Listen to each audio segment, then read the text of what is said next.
오늘 하나님 말씀은 요한복음 1장 6절로부터 8절과 19절 20절부터 27절 말씀입니다. 오늘 하나님 말씀은 예수님만을 드러내는 삶이라는 제목으로 전하도록 하겠습니다. 제가 하나님 말씀 받들어 읽도록 하겠습니다. 하나님께로부터 보내심을 받은 사람이 있으니 그의 이름은 요한이라. 그가 증언하러 왔으니 곧 빛에 대하여 증언하고 모든 사람이 자기로 말미암아 믿게 하려 함이라. 그는 이 빛이 아니요 이 빛에 대하여 증언하러 온 자라. 19절부터입니다. 유대인들이 예루살렘에서 제사장들과 레위인들을 요한에게 보내어 네가 누구냐 물을 때 요한의 증언이 이러하니라. 요한이 드러내어 말하고 숨기지 아니하니 드러내어 하는 말이 나는 그리스도가 아니라 한데, 또 묻되 그러면 누구냐 네가 엘리야냐 이르되 나는 아니라. 또 묻되 네가 그 선지자냐 대답하되 아니라. 또 말하되 누구냐 우리를 보낸 이들에게 대답하게 하라.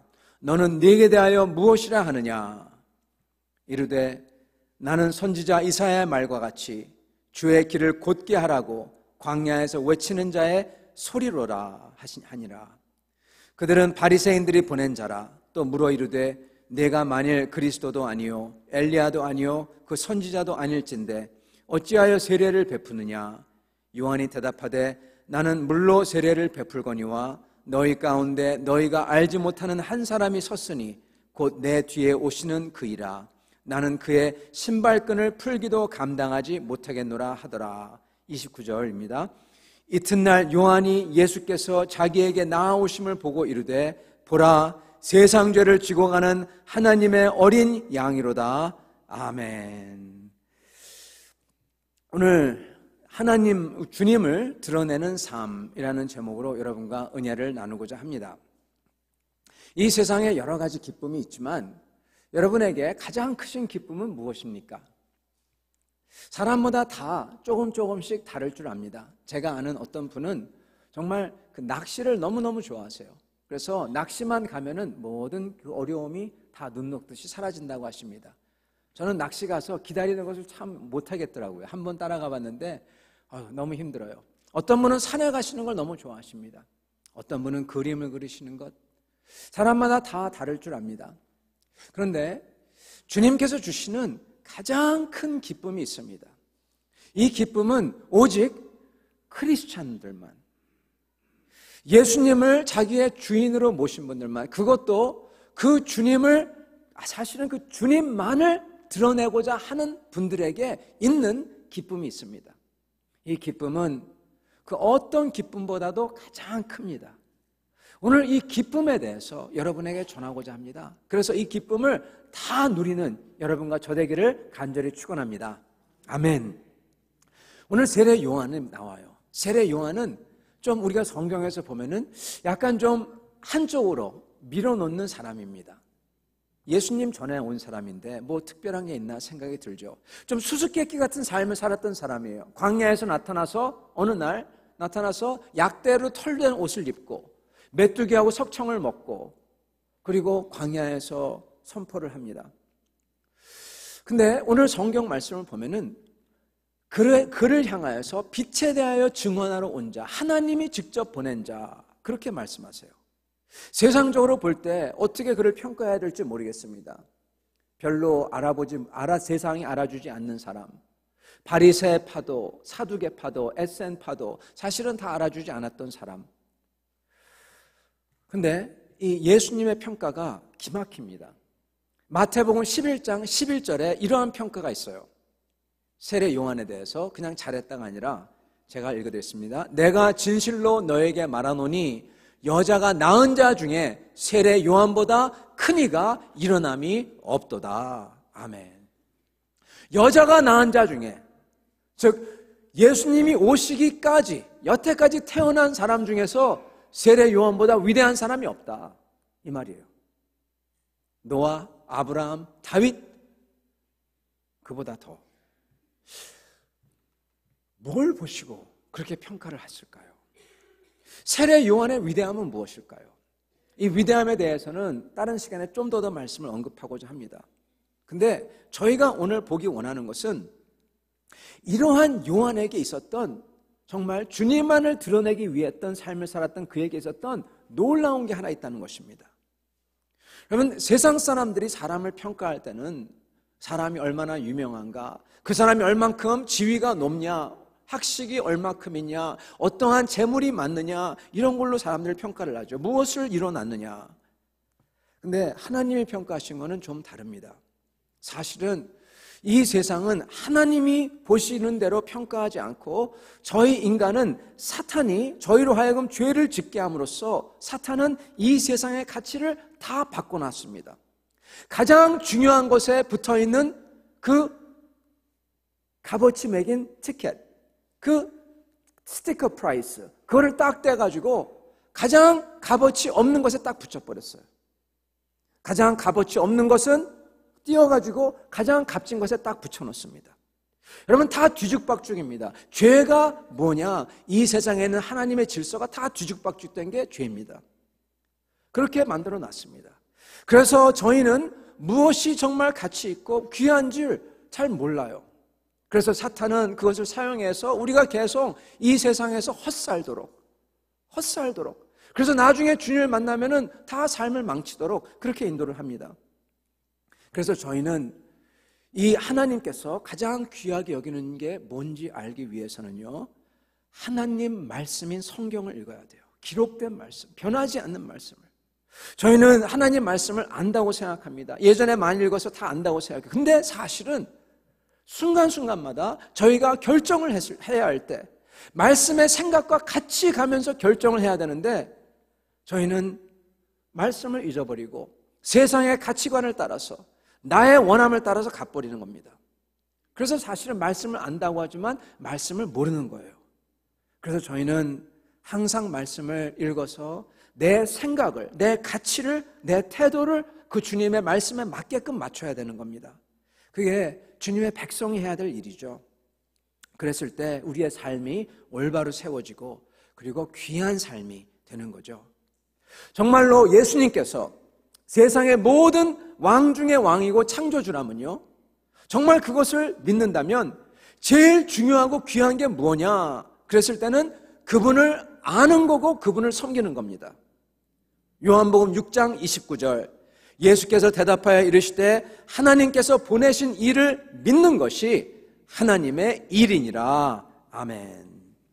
이 세상에서 제일 가치 있는 일은, 여러분, 그 중에서 세상에 여러 가지가 있지만은 왕 중 왕인 예수님을 증거하고 그분을 섬기고 그분을 위해서 쓰임을 받는 게 제일 가치 있는 거라고 하는 겁니다. 이게 이해가 되고 기쁨은요, 그건 하나님을 진짜 아시는 분이에요. 이 세례 요한이라는 사람은 예수님을 보지 못했습니다. 근데 믿음으로써 그분이 곧 오는 것을 알아요. 그것도 아주 곧. 사실은 지금 함께 있는다는 것을 알고 있어요. 느끼고 있습니다. 그래서 그는 그의 온 삶을 통해서 이 예수님을 증거하려고, 증인으로 살려고 결단했던 사람이에요. 그래서 그분만을 드러내고자 했습니다. 그리고 그가 사역하는 가운데서 예수님, 설교하는 가운데서 예수님, 그리고 그가 죽어가는 가운데에서도 예수님, 그분만을 증언하려고 했습니다. 우리도요, 우리의 삶에서 주님을 드러내려고 할 때 저희는 주님의 일을 하는 겁니다. 우리 삶 전체에서, 여러분, 저희가 하는 자그마한 일에서, 큰 게 아니더라도 아주 간단한 것, 우리가 집안일을 심지어 할 때도, 청소를 할 때, 음식을 할 때 마음 중심에 예수님을 드러내고자 하려고 하면, 그러한 마음으로서 대접하고 그러한 마음으로서 저희가 할 때요, 저희는 주님의 일을 하는 겁니다. 예수님을 드러내는 겁니다. 조그만 데 시작해서 큰 것까지 예수님을 드러내는 거예요. 안타까운 것은 저희가 그렇게 한다고 하지만 실제 우리 마음은 주님을 드러내는 대신에 사실은 저희를 드러내기를 좋아합니다. 조그만 거는 주님을 드러내려고 그래요. 주님 드러낸다고 그래요. 근데 큰 거 있으면은 저희가 드러나고 싶어요. 얼마나 교묘하게 우리 자신이 우리에게 다가오는지 모릅니다. 맞는 말을 하는데 결국 나를 드러내려고 합니다. 우리도 우리에게 스스로 속을 때가 많죠. 세례 요한은 이러한 면에서 철저했던 사람이에요. 왜냐? 너는 누구냐? 묻습니다. 너는 누구냐? 여러분, 네가 그 선지자냐? 엘리야냐? 세례 요한은 사실은 엘리야의 영으로 온 사람이에요. 웬만하면 맞다, 내가 엘리야의 영으로 온 사람이다, 그렇게 얘기할 수 있습니다. 근데 세례 요한의 답이 뭐냐? 여러분 한번 보시기 바랍니다. 23절, 이르되 나는 선지자 이사야의 말과 같이 주의 길을 곧게 하라고 광야에서 외치는 자의 소리로라. 아멘. 앞에 있는 모든 거, 선지자 이사야, 이건 다 여러분 형용사예요. 단어는 뭐냐? 명사는 뭐냐? 나는 소리다. 나는 음파다. 있다가 사라져버리는 음파다. 그런 겁니다. 목소리는 뭔가를 외치고 말하죠. 메시지를 전달하죠. 그러다가 곧 사라집니다. 세례 요한은 그래도 나는 어느 정도 하나님의 메신저다, 그렇게 생각하지 않았습니다. 나는 다만 사라지는 목소리다. 나는 아무것도 아니라는 겁니다. 다만 주님만 가르치고 나타내는 그거라는 거예요. 이게 세례 요한 그리고 성도의 모습입니다. 흔히 그렇게 얘기합니다. 교회 안에서 성도는 이렇게 잘 행동해야 되고, 이렇게 잘 말해야 되고, 이렇게 저렇게 얘기를 합니다. 아마 다 옳은 말일 것입니다. 성도는 교회 안에서 참으로 온전하게 행동해야 되고, 말도 사랑의 말을 해야 되고, 다 맞는 말입니다. 그러나 정말 해야 될 게 있어요. 정말 해야 될 거. 그게 요한처럼, 세례 요한처럼 내가 지금 하나님 앞에 서 있다, 그걸 아는 거예요. 이 교회에 하나님께서 계시다. 인간의 집단이 아니라 하나님이 계신 곳이다. 내가 지금 그분 앞에 서 있고, 나는 그리고 곧 내가 한 것을 가지고 그분 앞에 서야 한다. 그것을 깨닫는 것입니다. 그것만 알면은 내가 말하는 것, 내가 행동하는 것 저절로 돼요. 우리는 요한이 그랬듯이 나는 하나님의 백성이고 하나님의 교회를 위해서, 주님의 복음을 위해서 보냄받은 자입니다. 나는 거룩하신 주님의 뜻하신 것만을 하고 나는 아무것도 아닙니다. 알아줄 필요도 없는 사람입니다. 이렇게 말하게 되는 겁니다. 이게 세례 요한이고 이게 성도의 모습입니다. 요한은 하나님 앞에 이렇게 서 있는 사람으로서 하나님이 보이는 거예요. 예수님이 곧 오신다는 거에 너무나 크기 때문에, 그분 앞에서 있다는 것을 자기가 깨닫기 때문에 그분만을 알리려고 하는 겁니다. 저희가 이것을 언젠가부터 알긴 알지만, 그렇지만 이거를 하는 게 쉽지 않은 것을 저희가 잘 발견합니다. 아까 말씀드린 것처럼 저희 마음속에 내 자신을 드러내려고 하는 마음이 강하기 때문에 그렇습니다. 얼마나 강한지 모릅니다. 우리는 나의 생각, 나의 의견, 내 감정, 마음속에 있는 그러한 모든 것, 내 욕망, 이것을 드러내게 되어 있어요. 정말 주님만을 드러내기 원하신다면, 그렇다면 저희가 해야 되는 게 있어요. 시편 46장 10절에 이렇게 말씀하십니다. 너희는 가만히 있어 내가 하나님 됨을 알지어다. 내가 열방과 세계 중에서 높임을 받으리로다. 아멘. 너희는 가만히 있어 내가 하나님 됨을 알지어다. 하나님의 일은 우리의 혈과 육으로 되지 않는다는 겁니다. 그게 아니라는 거예요. 하나님이 하신다는 겁니다. 우리가 배워야 될 것은, 우리가 해야 될 것은 하나님 앞에 나아가서 잠잠할 줄 아는 것을 배워야 되는 것입니다. 하나님이 하나님으로 드러나기 위해서는 우리가 해야 되는 것은 뭐냐? 내 육의 일과 계획과 감정과 생각을 그치고, 크고도 두려운 심판하실 주 되시며 또한 나를 구원하시는 주 되신 그분 앞에 나아가서 좀 가만히 있는 거예요. 주님의 목소리가 느껴질 때까지, 주님의 기록된 말씀이 내 마음속에 살아나서 내 마음을 완전히 장악하고 내 감정을 다스리고 내 목적과 목표를 다스릴 때까지 가만히 있는 것입니다. 주 앞에서. 저희가 정말 존경하는 분들 혹시 있으신지 모르겠지만요, 그런 분들 앞에 섰을 때 저의 말이 함부로 나오던가요? 말 한마디 하기가 정말 조심스럽습니다. 그분이 하시는 말씀을 내가 막을까봐, 내가 자칫 잘못해서 나의 무지함이 그분 앞에 드러날까봐 말하기가 참 조심스럽죠. 그래서 그분이 말씀하실 때 잘 듣고 생각합니다. 저희가 예수님 앞에 설 사람들입니다. 그래서 예수님이 내 삶을 통해서 드러나려면 저희는 주님의 말씀하는 것을 들게 듣는 것입니다. 내가 혹시나 그분에게 내 잘못할까 봐 내 생각과 감정과 욕망 등을 내려놓는 것입니다. 어느 권사님께서 아들이 있었는데 그 아들을 이제 결혼시킬 나이가 됐습니다. 근데 그 아들이 어느 날 오랫동안 연애했다는 자기의 이제 그 사람을 데리고 왔어요. 그런 다음에 이 사람하고 결혼하겠다고 합니다. 그래서 권사님은 그걸 보고는 반대합니다. 근데 그 아들이 죽어도 안 된대요. 이 여자하고 결혼해야 된대요. 그러면서 어머니가 절대 안 된다는데 그냥 결혼을 강행합니다. 결혼을 해서 집으로 들어옵니다. 반대한데도 불구하고 좋다고 결혼했으니까 정말 모든 게 다 미워 보이더랍니다. 생김새도 밉고 사돈 집안도 다 마음에 안 들고 나쁘게 보이고, 그래서 구박을 안 한다고, 권사님이니까 믿는 분이니까 잘 대해준다고 하는데 그럼 어디 그게 되나요? 그냥 나오는 게 다 그냥 구박이죠. 말 끝에 이런저런 게 다 나오는 겁니다. 며느리도 권사님 얼굴 보기 싫고, 권사님도 권사님 얼굴 보기 싫고, 너무나 힘들어서 권사님이 그래서 난 기도하러 가겠다고 기도원에 올라가셨어요. 그래서 며칠 동안 기도하시고 내려오셨습니다. 그래서 기도하시고 내려오니까 며느리가 정말 이뻐 보이고 미움이 없어지고 드디어 평화가 찾아왔어요. 이러면 얼마나 좋았겠습니까? 기도원 갔다가 올라가셨다가 내려왔는데 온 집안이 그냥 난리가 난 겁니다. 완전히 뒤집어진 거예요. 왜냐? 이 권사님이 기도원에서 기도하시는데 하나님의 음성이 들렸대요.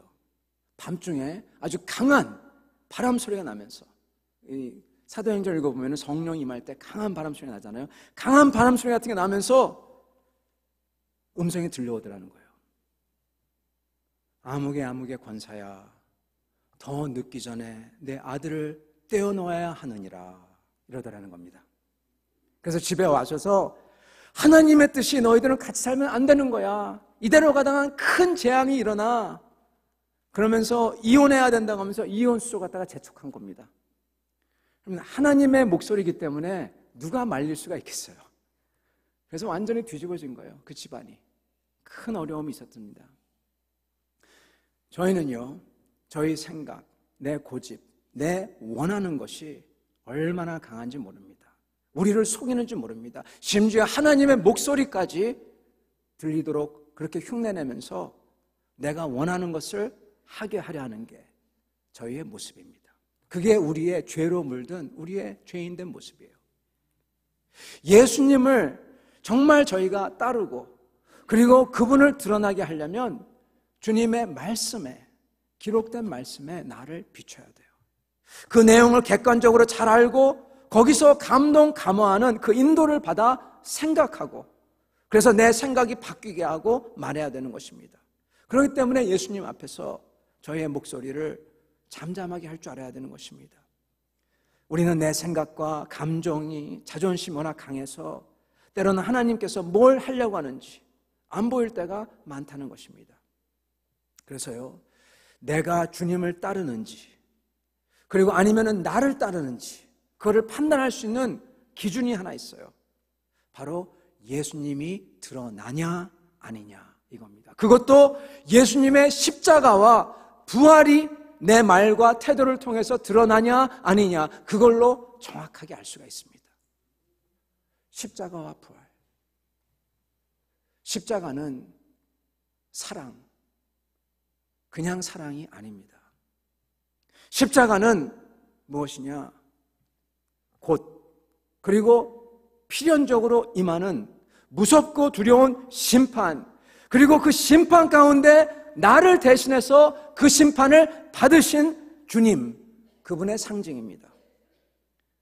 그렇기 때문에 십자가는 심판 가운데 있는 긍휼이에요. 심판과 긍휼을 상징하는 게 십자가입니다. 그래서 그 십자가가 보여주는 것은 그런 큰 환난에서, 심판에서 살려낸 긍휼히 여김을 받은 사람이 나다.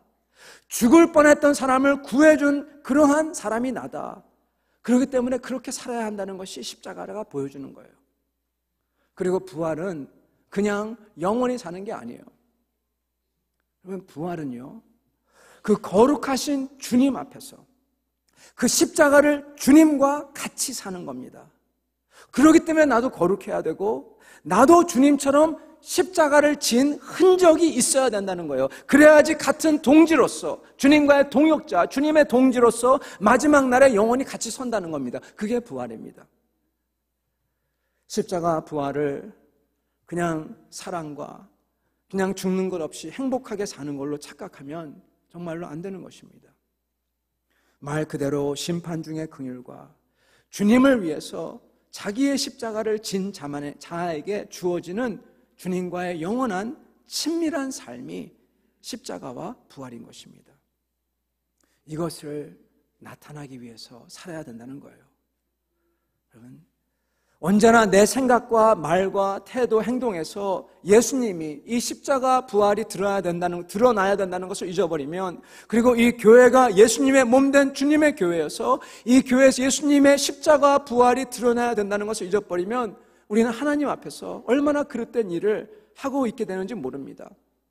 그러나 주님의 기록된 말씀이 들리도록 내 육의 소리를 잠잠하게 하고 그 말씀을 따라서 십자가와 부활의 주님을 따라서 내 말과 행동과 일터에서 내 인생과 섬기는 교회 안에서 주님만을 드러내고자 하는 삶은 반드시 주님을 뜻을 따르고 주님을 기쁘게 해드리게 되어 있습니다. 저절로 부활과 십자가에 참여하게 되어 있어요. 이렇게 주님을 드러내기 위해 살았던 사람들이 그 히브리서 11장에 보면 쫙 나옵니다. 성경에 무수히 많이 나옵니다. 믿음의 거장들이죠. 그 믿음의 거장들은 믿음으로써 죽음에서 구원을 얻기도 하고, 그리고 하나님의 축복을 받기도 하지만 또한 믿음 때문에 말하기도 힘든 어려움과 끔찍한 일을 당한 것도 나옵니다. 세례 요한은 예수님을 드러내기 위해 산 사람입니다. 그는 조롱받고 배척받고 그의 제자들이 나중에는 예수님께로 다 떠나고 나중에는 그는 칼에 죽습니다. 히브리서 11장 믿음의 성도처럼. 이것을 어떻게 생각해야 될까요? 이런 것을 보고는 많은 성도들은 예수 믿고 예수 드러내는 삶을 단순히 고난받고 핍박받고 힘든 삶이라고 그렇게만 생각하기가 아주 쉽습니다. 여러분, 물론 예수님을 드러내는 삶은 어려움이 있습니다. 그것도 반드시 있는 게 사실입니다. 오죽하면 주님께서는 그런 어려움을 보고 십자가라고 표현을 하셨겠어요.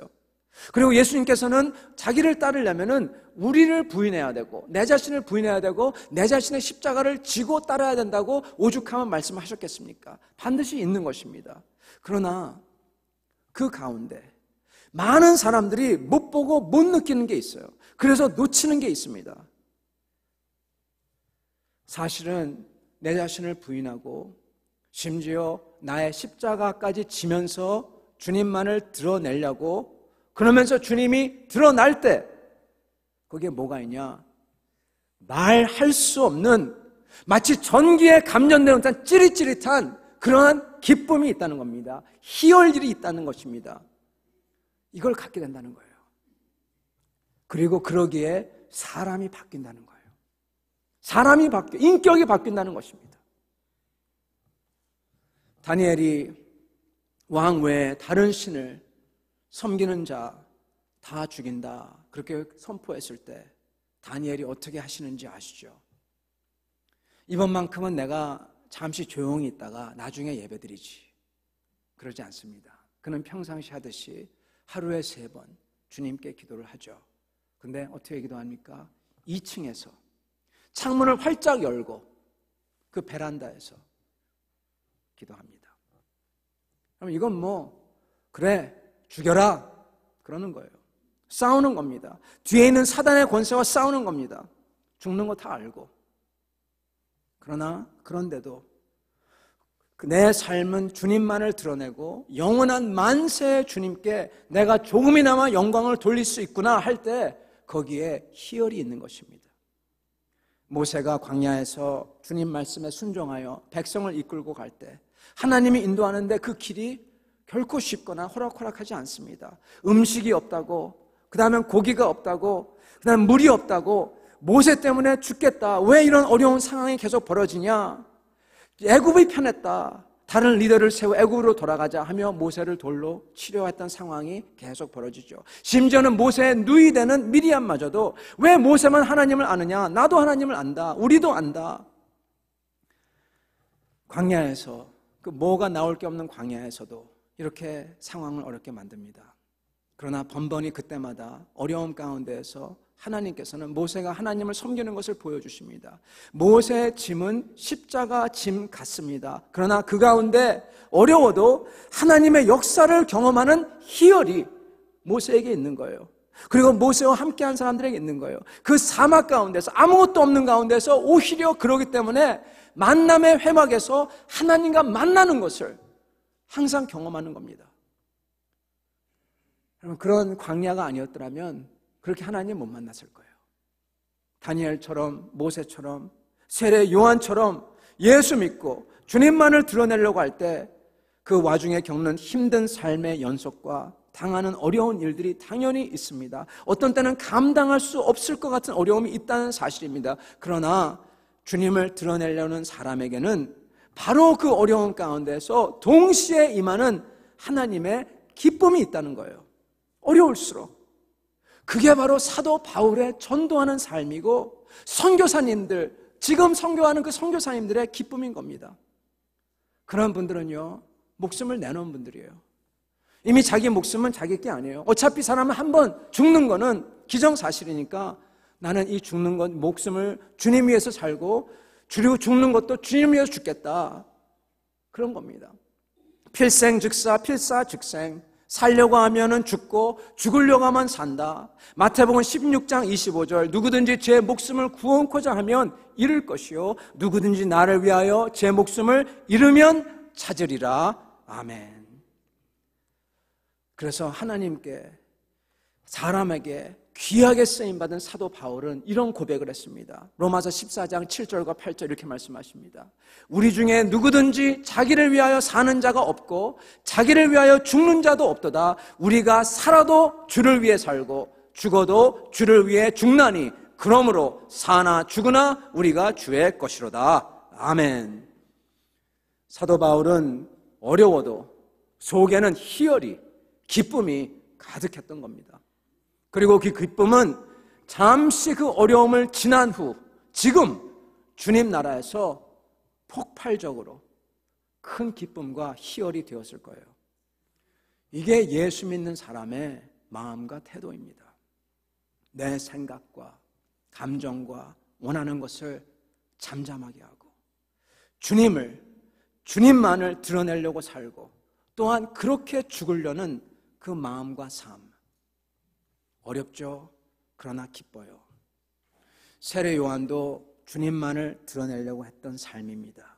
이걸 보시고 주님은 구약 성도 중에서 가장 위대하다, 그렇게 말씀하시는 것입니다. 이 기쁨을 아는 사람들은요, 좁은 길을 택합니다. 십자가를 택합니다. 어느 젊은이가 대학 다닐 때 예수를 믿게 되었습니다. 아주 제대로 믿게 됐습니다. 그는 주님을 섬기고자 하여서 목회자가 됩니다. 그런 다음에 그는 아주 외진 지방에 일부러 골라서 우리 한국에서 가장 외진 그 시골에 내려갑니다. 거기서 교회를 세우고 전혀 복음을 들어보지 못한 분들에게 복음을 증거하고 말씀을 전합니다. 헌신된 삶이었죠. 근데 그는 어느새 간염을 알아가지고 간암에 걸려요. 나중에 발견했지만 너무 늦었죠. 아주 젊은 나이에 세상을 떠납니다. 세상에 보기에는 어떤지 모르겠어요. 그러나 이러한 짧은 삶은 비록 세상에 보기엔 짧고 알아주지 않지만 주님을 드러낸 삶입니다.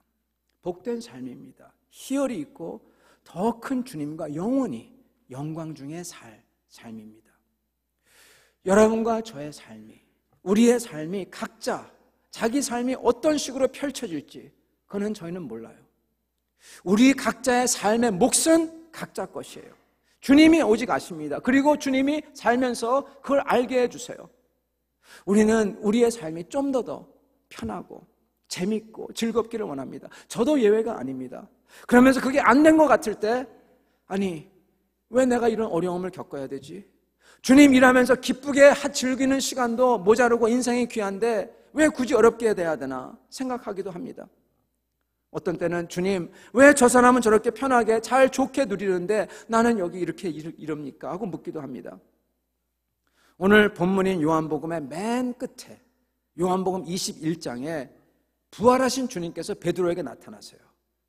그러면서 베드로에게 말씀하시는 장면이 나옵니다. 베드로가 주님을 3번 부인합니다. 주님 고난받으실 때. 그러면서 주님께서 나를 사랑하느냐 3번 물으시고 내 양을 먹이라 3번 말씀하십니다. 그러면서 이렇게 말씀하십니다. 요한복음 21장 18절 내가 진실로 진실로 내게 이르노니 내가 젊어서는 스스로 띠뛰고 원하는 곳으로 다녔거니와 늙어서는 내 팔을 벌리리니 남이 내게 띠띠우고 원하지 아니하는 곳으로 데려가리라. 이 말씀을 하심은 베드로가 어떠한 죽음으로 하나님께 영광을 돌릴 것을 가리키심이로라. 이 말씀을 하고 베드로에게 이르시되 나를 따르라 하시니. 아멘. 2 팔을 벌린다. 사도 베드로는 로마에서 십자가에 거꾸로 매달려 순교하십니다. 베드로가 그 말씀을 하실 때 옆에 있던 요한, 주님의 사랑하는 제자를 가리키며 물어요. 주님, 이 사람은 어떻게 됩니까? 주님, 그 몫은 저만 당하는 거예요? 이 사람은요? 이 뜻이죠. 그때 주님 말씀이 22절 예수께서 이르시되 내가 올 때까지 그를 머물게 하고자 할지라도 네게 무슨 상관이냐? 너는 나를 따르라 하시더라. 아멘. 그의 삶의 몫은 그의 것이고 네 몫은 내 것이다. 다만 나를 따르라. 내 십자가의 길을 따르라. 이겁니다. 저는 믿는 사람이 그냥 우울하게 힘들게 지내는 것을 그거는 잘못됐다고 생각하는 사람입니다. 저는 기독교에서만 이 세상을 살 때 긍정적이고 그리고 아주 실질적인 인생관을 준다고 확신합니다. 실질적이고 실제 있는 그대로 그리고 긍정적인 인생관과 세계관. 나머지 종교는요 전부 다 삐뚤어지고요 그리고 염세적이든지 아니면은 허무주의로 그리로 치달을 수밖에 없습니다. 전부 다 그렇습니다. 그래서 주님을 믿는 사람들은 노력하는 만큼 거두게 하시는 하나님, 공의의 하나님, 그분이 이 세상을 다스리시기에 저희도 노력하고 성실하게 사는 거예요. 기독교가 있으면 그게 나오는 겁니다. 이 세상에 타락했기에 그게 잘 안 될지라도 심는 대로 거두게 하시는 주님이 계시기에 저희는 그렇게 부지런하게 성실하게 사는 것입니다. 그러나 주님은요 우리를 그렇게만 부르지 않았다는 것을 저희는 알아야 한다는 것입니다. 저희는 주님만을 드러내고 증거하는 대사같이, 세례 요한같이, 스데반같이, 사도 베드로같이, 사도 바울같이 부르심을 받았다는 겁니다. 주님만을 드러내는 삶이란 십자가를 보이고 십자가를 따르는 삶이고 그러므로 동시에 부활에 동참하는 삶입니다. 디모데후서 2장 11절 이렇게 말씀하십니다. 미쁘다 이 말이여 우리가 주와 함께 죽었으면 또한 함께 살 것이요. 아멘. 십자가에 같이 동참하면 산다는 것입니다. 십자가를 그렇기 때문에 가는 거예요. 살기 위해서. 근데 이 십자가의 길은 아무도 찾지 않아요. 좁은 길이에요. 마태복음 7장 13절 좁은 문으로 들어가라. 멸망으로 인도하는 문은 크고 길이 넓어 그리로 들어간 자가 많고 생명으로 인도하는 문은 좁고 길이 협착하여 찾는 자가 자금이라. 우리의 삶의 몫은 다 달라요. 요한은 반모섬에서 요한계시록을 쓰는 게 주님의 뜻이고 사도 베드로는 불같은 환란이 닥쳐오는 로마 교회 성도들을 그들의 믿음을 세우기 위해서 순교하는 게 주님의 뜻인 겁니다. 그러나 하나 정확한 게 있어요. 공통된 게 있어요. 그건 이겁니다. 주님의 몸된 교회를 섬기고 예수님을 드러나게 하겠느냐, 아니면은 너의 편한 신앙생활을 하겠느냐, 사람과 세상에서 인정을 받을 거냐, 아니면 주님에게서 인정을 받을 거냐, 이 초이스라는 겁니다. 둘이 겸하여 섬길 수가 없어요. 한 사람이 두 주인을 섬기지 못할 것이니. 저희가 읽은 요한복음은요, 복음서 중에서 가장 아주 높은 곳, 거기서 마치 보는 듯한 복음. 그래서 이 요한복음을 독수리 복음이라고 부릅니다. 이 가장 높은 복음에서 처음 시작과 끝에 나오는 이야기들이 있어요. 가장 중요한 것들이죠. 요한복음의 처음 시작과 끝에 나오는 것은 하나님에게서만 인정받는 것, 좁은 길이 나옵니다. 처음은요, 바로 우리가 읽었던 세례 요한에 대한 말씀이고, 끝은 바로 사도 베드로에 대한 저희가 읽었던 말씀입니다. 두 개의 공통점은 바로 십자가라는 거예요. 십자가. 여러분, 십자가로 시작해서 십자가로 끝나요. 세례 요한은 목소리처럼, 그것도 광야에서 목소리처럼 세상에서 낮아지고 자기를 낮게 하고 아무것도 아니고 오직 앞으로 오시는 왕중왕인 주님만을 드러내다가 조롱받고, 그리고 결국 체포되어서 순교당하는 세례 요한, 십자가의 길을 간 분, 구약 성도 중에 가장 위대하다는 분입니다. 그분, 그리고 주님께서 내 양을 돌보라고 3번씩이나 눈을 보시면서 말씀하셨던 베드로, 불같은 환란인 로마 교회에 오실 것을 알고 말씀하신 주님, 주님께서 베드로에게 3번씩이나 물어본 이유가 있어요. 내 양을 치라, 내 양을 먹이라. 왜요? 왜냐하면 불같은 환란이 다가오기 때문에, 그 양들을 쳐야 되기 때문에. 요한과 상관없이 너는 나를 따르라 했던 베드로. 교회에 대대로 전해오는 말씀이 있습니다. 성경에는 없지만 대대로 전하는 말씀이 있어요. 네로가 황제가 되어 크리스찬들을 정말로 대대로 잡아 죽일 때, 로마에서 그 불같은 환란이 일어날 때 수많은 사람들이, 사도들이 다 로마를 떠납니다. 베드로도 그래서 짐을 싸서 로마를 떠납니다. 그래서 로마를 벗어나서 길을 가고 있습니다. 그 가는 길에서 사도 바울이 다메섹 길에서 환상을 봤다면, 베드로는 로마를 떠나는 길에서 환상을 봐요. 주님이 나타나요. 주님께서 나타나셔서 베드로를 보십니다. 마치 내 양을 먹이라고 3번 말씀하신 때와 같이 그 불타는 눈으로 베드로를 눈을 뚫어지게 보신 다음에 아무 말도 안 하시고 그냥 뒤돌아서세요. 그리고 가십니다. 그때 베드로가 너무나 안타까워서 외칩니다. Quo vadis Domine, 주여 어디로 가십니까? Quo vadis Domine. 그때 주님께서 말씀하세요. 내가 다시 십자가를 지러 가노라. 주님을 3번 부인했던 베드로, 주님께서 내 양무리를 치라고, 교회를 맡으라고 3번이나 말씀하셨던 베드로, 그가 거기서 무너져 내립니다. 그리고 발길을 돌려요. 로마로, 좁은 길로 십자가를 향하여. 이에게 부활의 영광이 있는 겁니다. 베드로의 마지막 성화가 완성되는 순간입니다. 주의 종으로 완전하게 되는 거죠.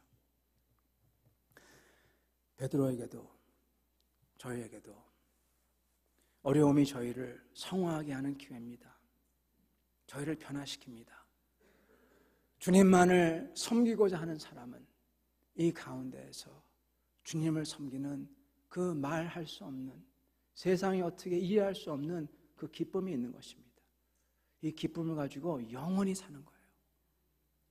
사랑하는 성도 여러분, 오늘 저희는 참으로 기뻐해야 될 것입니다. 기뻐하고 기뻐해야 될 것입니다. 세상의 기쁨도 좋죠. 그러나 이 주님의 기쁨을, 주님을 알고 주님만을 높일 때 아는 그 기쁨을 누려야 할 것입니다. 이것을 누리는 여러분과 저 되기를 간절히 축원합니다. 같이 기도하겠습니다.